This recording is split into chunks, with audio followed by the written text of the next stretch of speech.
on a car. They've been available in the marketplace, but they've never been put on a production car. That's a first that we're very proud of. Transmission. No one has ever put a trans brake in a production car. No one has used the air conditioning system to cool the intercoolers. The Demon engine is all new. It's not a tuned up version of our Hellcat engine. The only part that carries over is the cylinder head. We deck honed the block, which is something you see on high-end race car engines. New crankshaft, new connecting rods, new pistons, new camshaft, all new valve train, and a new larger 2.7 liter supercharger.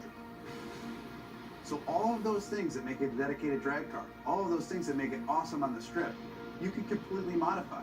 You can make this car as comfortable or as crazy as you want it to be. The two most common questions I get on Demon: number one, why'd you build a car like this? And the second question after that, how much horsepower does it have? And I always tell everybody, I'll tell you the horsepower, it's amazing, but I want to explain to you the full performance package and everything that horsepower enables. I'm going to walk you through a virtual run of what it's like to drive a Demon. You strap yourself into a 4-point harness, take your red key, fire up the most powerful V8 production engine ever put in a car.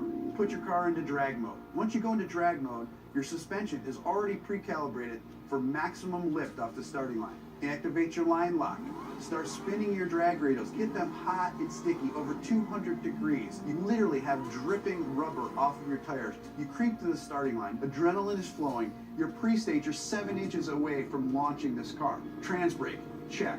Torque reserve, check. Yellow, yellow, yellow, green, launch. You leave the starting line at 1.8 Gs, harder than any car has ever accelerated off the starting line. That force puts a ton of weight on the rear end of this car, forcing the front end up in the air. It pulls a wheelie. First gear, second gear, 0 to 30 in 1 second. Third gear, you're now at 60 miles an hour in 2.3 seconds. Fourth gear, 5.1 seconds, you're doing 100 miles an hour.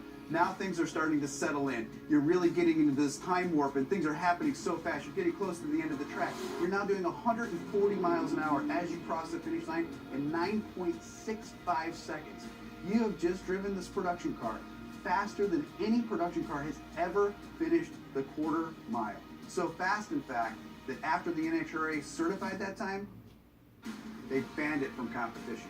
And it took 840 horsepower and 770 pound-feet of torque to do that. Being banned from the NHRA with this car at first sounds like a negative, but reality is it's really huge street credibility for this car. Even the National Hot Rod Association says you've pushed too far. You've done too much. You've broken a record that's not supposed to be broken in a production car. To me, that letter's a badge of honor.